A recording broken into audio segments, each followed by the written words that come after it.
Hi, everyone. Well, I'm nervous, but I'll get through this, okay? Well, you see, we have acknowledged that women in the yesteryears haven't had it easy. They fought so hard for us so that women like you and me, we can enjoy the success of equality today. In fact, women of the 21st century have indeed achieved a lot, from entering workforce, moving into professional arenas, and breaking into gender barriers in most industries. But why then has feminism met with so much negativity and so much mixed emotions? Has feminism become so radicalized that it has lost its true essence, the essence of empowering women and men equally? Let's break down the word. Feminism is about the advocacy of women's rights on ground of the equality of the sexes. As I speak here, you are exercising your rights being here as well, aren't you? But there was one word that stands out for me: equality. Let me give you a case scenario. I mean, majority of you are students, and you guys would have worked in group projects. So somehow or other, in your group dynamics, there would be this individual who would somehow claim to be this leader and start shooting everyone's ideas down. Like, no, I don't think your idea is good. I don't think your suggestion was good. It's my way, you know, and you get it done my way. How many of you have received that? Or how many of you are guilty of giving that kind of treatment to someone else? You see, my question would be, when was the last time you saw someone as your equal? When we exercise the right to shoot someone down, we have actually lost the true understanding of equality. And in fact, when we shoot someone down, we stop ourselves from learning from one another. You know, I'm guilty of that too, you know. I want to share a personal story with you. You see, I'm married. I have a 2-year-old daughter. I'm a working mom. So there's a lot on my plate. So last year, from a family trip to Perth, when we came back, out of the blue, I told my husband, who's seated here today, that, you know, I'm done. I'm done with this.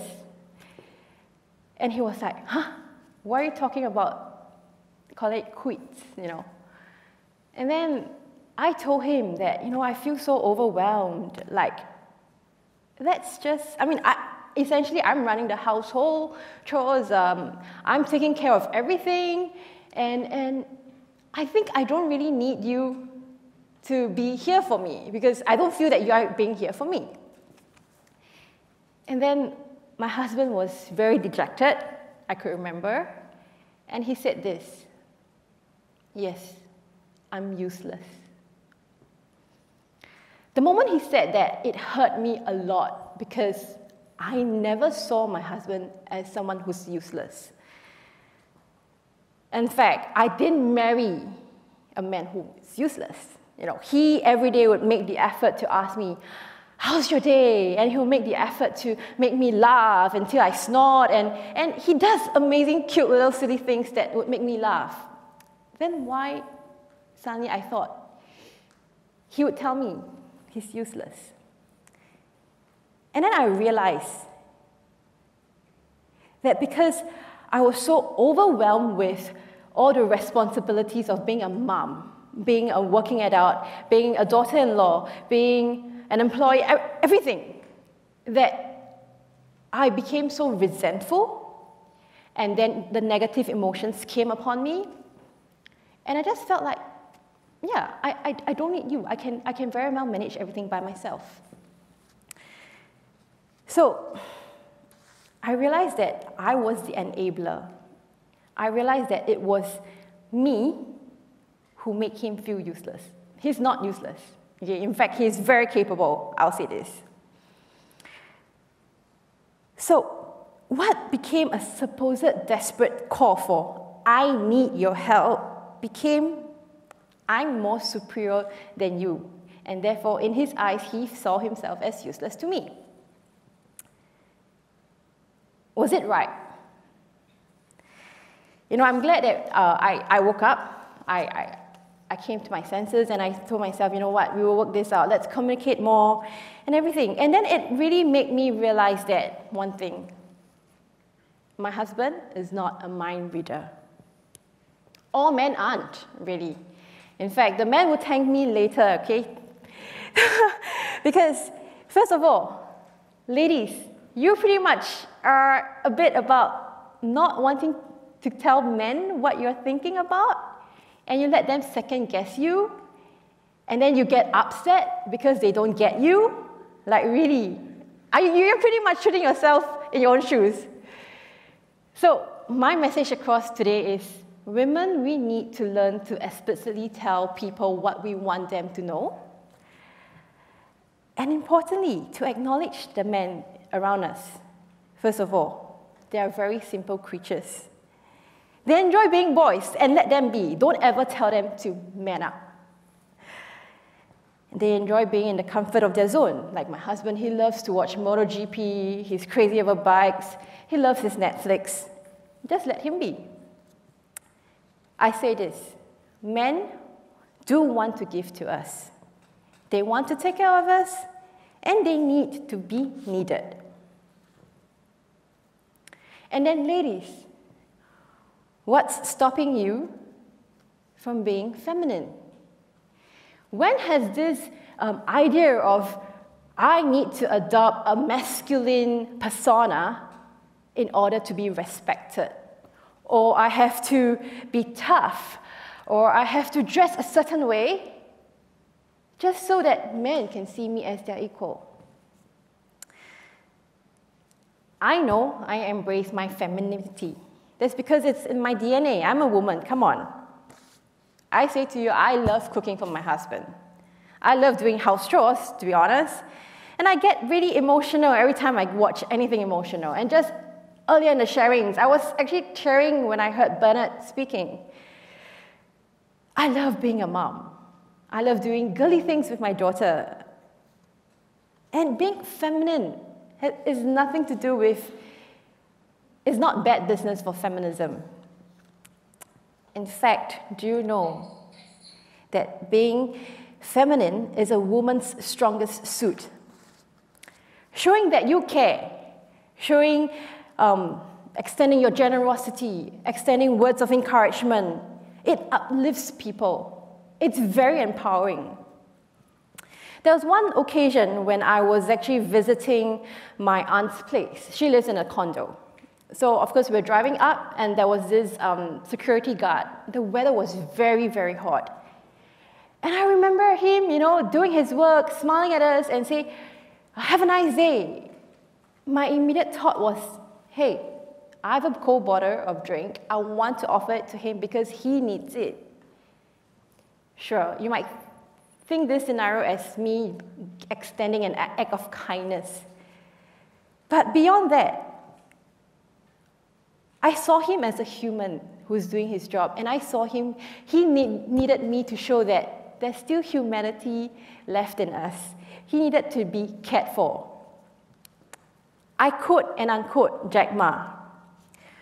Women have so much potential in them, more than they realized, simply because they are detail-oriented and caring. So really, women, what's stopping you to care? What's stopping you to embrace your feminine side?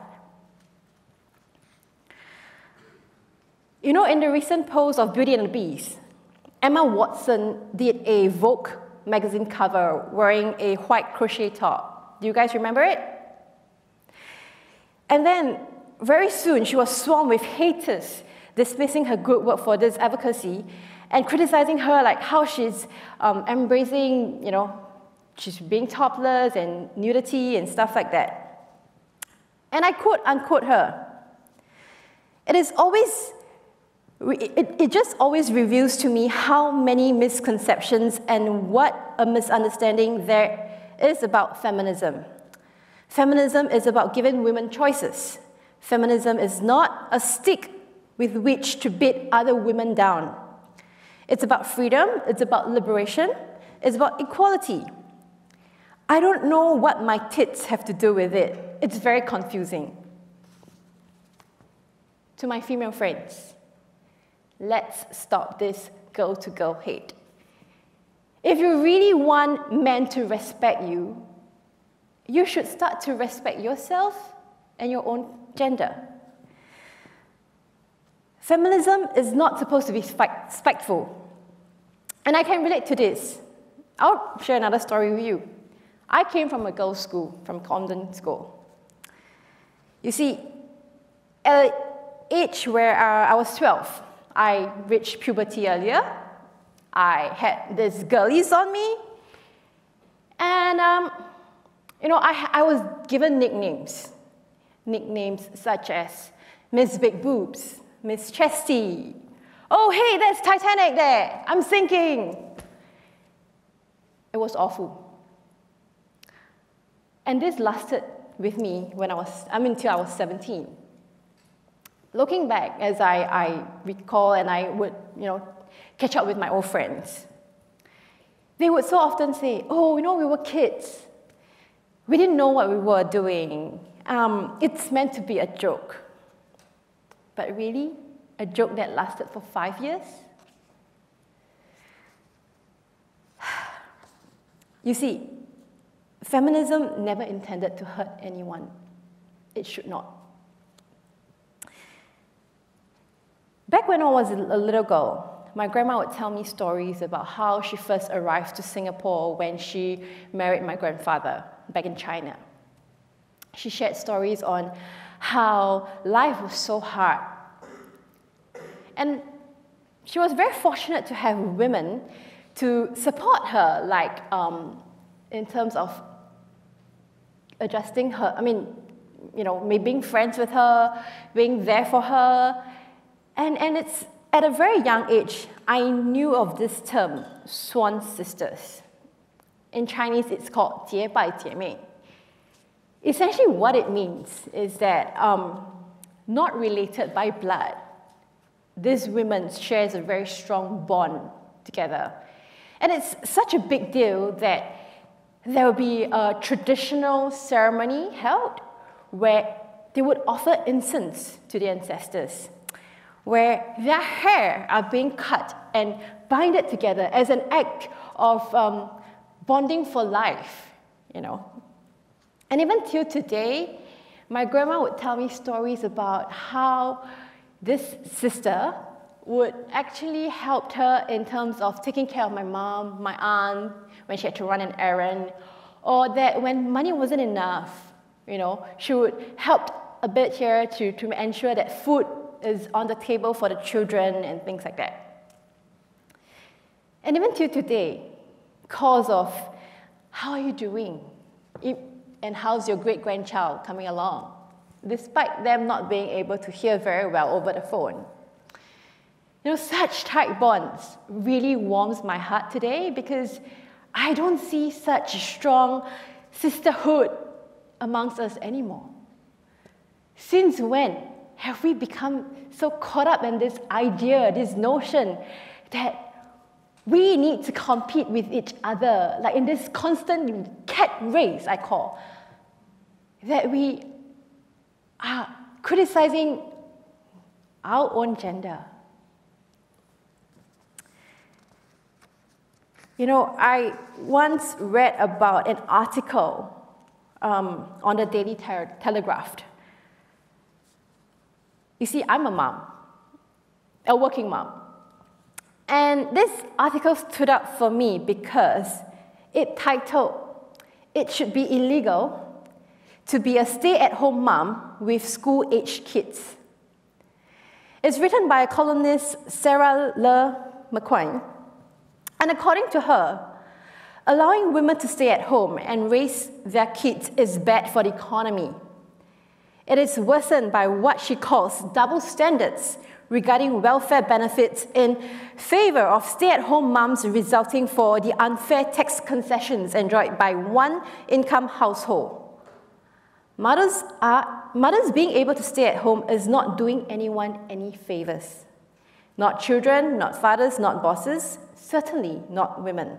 Of course, this article was met with a lot of backlash.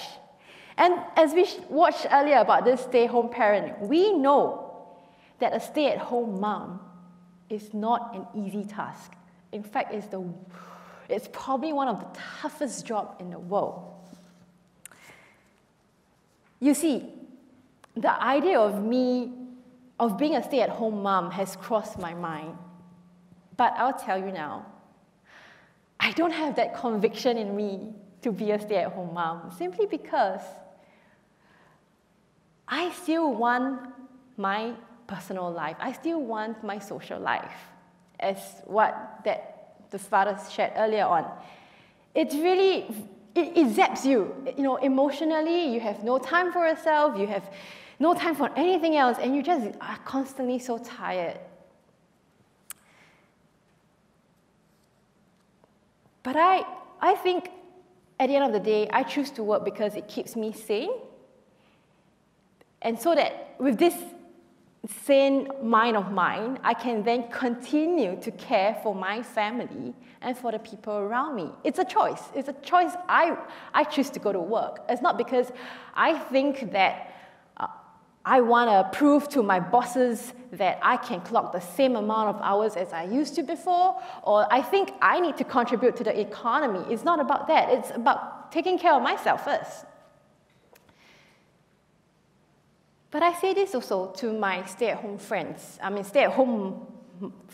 friends and women out there who are stay-at-home moms. Continue to do the good work that you do, because the work you put at home, the effort and the time and the energy, is never to be mocked at or to be criticized about. You see, my friends, end of the day, it's the choices we choose to make. In closing, I share this. I know what feminism is for, and I know what feminism is not for. What is not for is being misconstrued in many ways. But I like to think that there's something bigger beyond this word. Equality should not just be of the same sexes or of equality of men and women. It should go beyond that. It should go beyond race, language, religion. And I think I don't want to live my life putting a label on myself, calling myself a feminist. Because it restricts me. It restricts me because there are more important causes out there that's beyond what I would want to support. I end this with saying that because I live, I breathe, I matter, I make every day matters to me, and I want to make the people around me matters. Thank you.